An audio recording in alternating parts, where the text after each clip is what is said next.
So this is 25 DCCR 1836. We were previously here. Mr. Segrist entered a plea of guilty to the second-degree felony offense of burglary of a habitation. The agreement was for 10 years in prison that was to be probated for 5 years with a $500 fine, conditions that would go along with that. And we've already been here on... Okay, pause right there. This is already unusual. The judge says they've already had a sentencing hearing once. That means the defendant was given extra time and extra consideration before punishment was finalized. In courtroom language, this was basically a second chance before the official second chance. Once you guys both have had an opportunity to review the pre-sentence report, any other additions, corrections to that report? Not from the state. Not from the defense judge. Now, other than the issue with regard to some of that contact allegations, is there any reason not to go forward? Anything else? No, Judge. All right. So if you'll get Ms. Munoz, you can question her. Stand right over here. There you go. Right here. Just You can just come right stay here. right here. Good morning. Would you please raise your right hand? Do you swear or affirm the testimony you're going to give in this hearing will be the truth, the whole truth, and nothing but the truth? Yes. Thank you, ma'am. You can put your hand down. Mr. Smith? Okay, would you state your name for the record and spell your name for the court?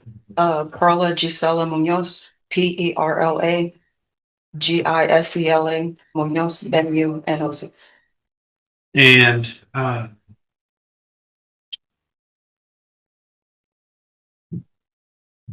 you were the victim of the burglary of the habitation that we're here in court for today. Correct. Would you describe for the court the relationship that you had with the defendant?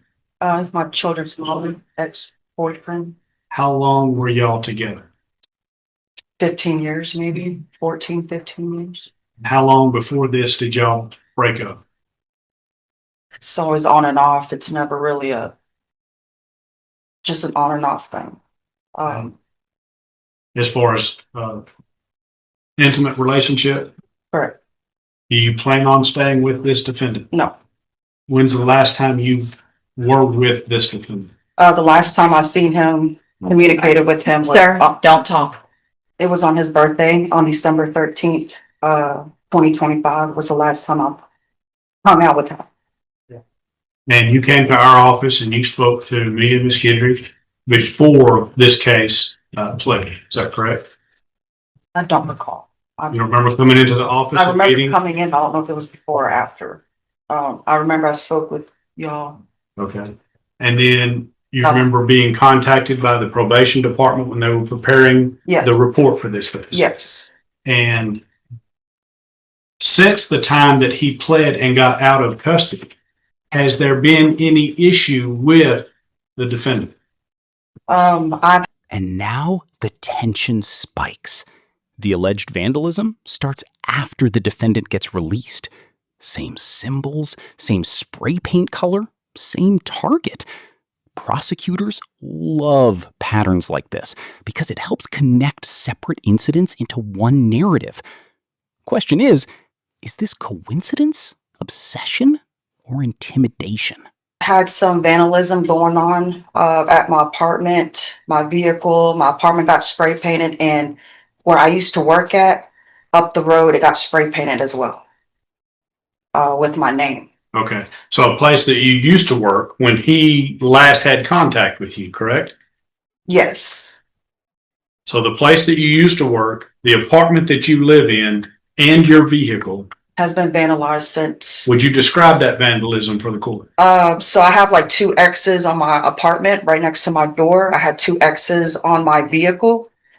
And at the car wash, there was my name spray painted with 2 X's. And it also said TikTok with a rose or a flower right next to it. And all that was after you came to the district attorney's office and spoke Yeah, to it was me and Ms. Guidry. after. Yes. So those marks, were they virtually identical in all 3 of those places with the addition of the flower and the TikTok in your name at the place of employment? Yes. Your former place. Yes, they all had the same like 2 X's symbols on them. Did you go to that place of employment after those marks were put? Yes, I went up there because well, one of my coworkers had my phone number and sent me a picture of it. And it was the same spray paint that was spray painted on my vehicle and my car. I Same mean, my color, vehicle and my apartment. same color. Same gold color. Did you have an opportunity to observe the surveillance video at the car wash? Yes. Did you see the person putting those marks at the car wash? Yes, I saw the whole video. They have And video everywhere. do you see the person in the courtroom here today that was doing that damage, at least at the car wash? Yes. Who was it? Would you point to him and identify an article of clothing that he was wearing? Here in The record will reflect she That identification just changed the entire mood of the courtroom. Once a victim points directly at the defendant and says, "That's him," the judge starts looking at probation very differently. Remember, this isn't a trial anymore. He already pled guilty. Now the court is deciding whether he deserves freedom or stricter punishment. she's identified the defendant, Mr. Segrist. Do you,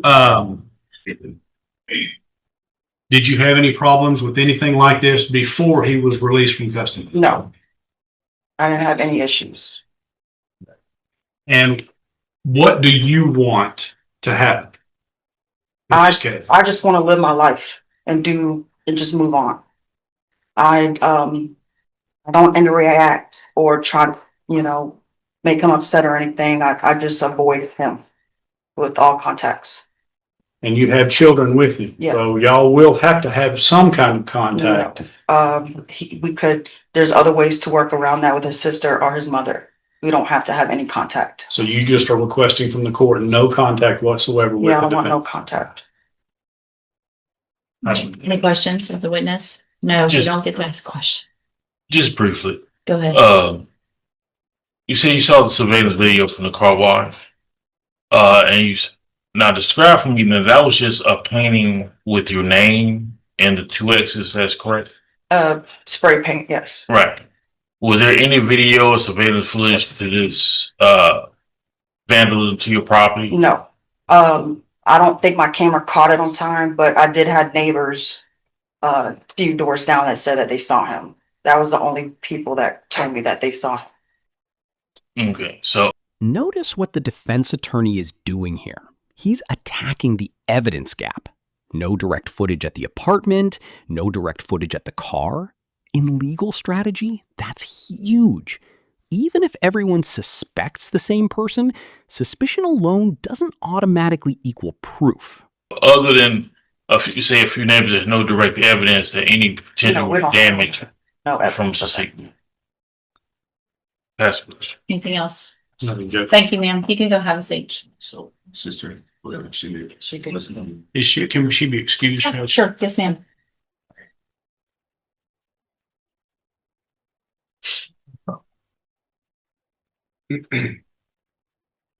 All right.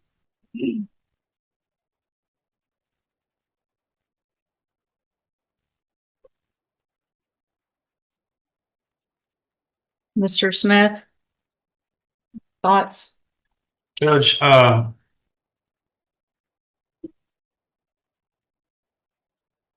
based on his criminal history and the acts after he got out of custody, I'm reluctant to go along with the deal, although the defendant mainly has told me in conversations outside of this, as well as today, that The witness, you mean? the witness, that she just wants to be free of him and not have any contact whatsoever with you. Mr. Lewis? Judge, I think even from the witness there, I think there's enough vehicles there that any contact that they make would have to have with each other in regards to their children. There are other people that can can step into place of that, so they won't have to have any contact. And I believe, of course, some type of no contact or anything, as a condition of probation. No contact, and we've at least got,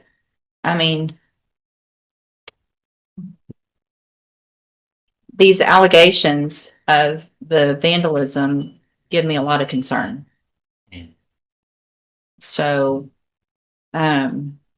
Obviously, looks like he's on camera on one of them, and it would be highly unlikely that he's on camera with the same color spray paint, painting the same things, and not the one that did the car and the house. That doesn't make any sense. So the fact that he was at her house where he wasn't supposed to be, at a work where he shouldn't have been, and vandalizing those things is very concerning.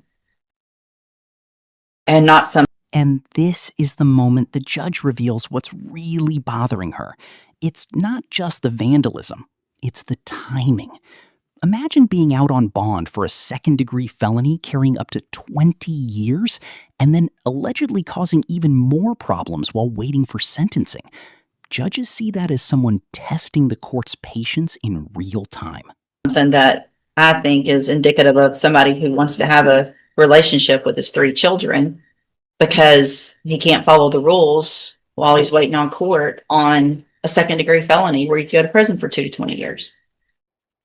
Does that make sense? Yes, ma'am. So all this,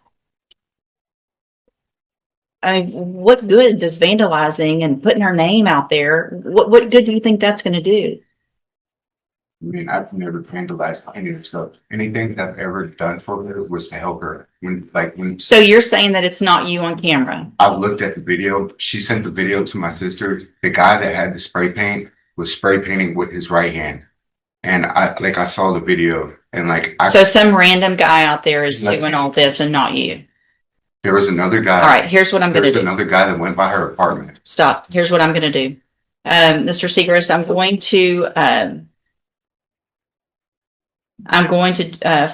to follow the agreement, but I am going to order a condition so that we can have hopefully some better thinking processes going on at some point. So what I'm going to do, Mr. Segrist, today is find that you entered your plea of guilty freely and voluntarily. Find sufficient evidence to find you guilty, and at this time, follow the agreement and find you guilty of burglary of a habitation. Sentence you to a term of 10 years in prison, but probate that. You'll be on probation for 5. You're ordered to pay the $500 fine, and you're ordered to follow all of the conditions of probation. One of those is that you are going to enter and successfully complete the cognitive track of the ISF program. You will go into custody today. It is a 90-day program. And then when you get out, you'll be on probation, required to follow all of the same rules and conditions, which include having absolutely no contact or communication with Ms. Munoz. And that I'm also going to order, as soon as you're out, that you have to have a GPS monitoring device on at all times. If it's not charged, if it's taken off, I will find out immediately. There will be a warrant for your arrest, and you will be back in here with a motion to revoke and looking at going to prison for that 10 years that you just agreed to. Do you understand? Yes. I'm going to hand you trial court certification. Shows that this was an agreement that I followed, and so you have waived your right to appeal. I'm also handing you a written admonishment regarding your ineligibility to possess a firearm or ammunition. Because of the judgment entered against you, you're ineligible under Texas law to possess a firearm or ammunition. Possession of a firearm or ammunition could lead to charges against you. Firearm is a legal term. If you have questions, talk to Mr. Lewis about that. And if you have any questions about how long it lasts or what the rules are, you can talk to him. All right, you can go back with the bailiff.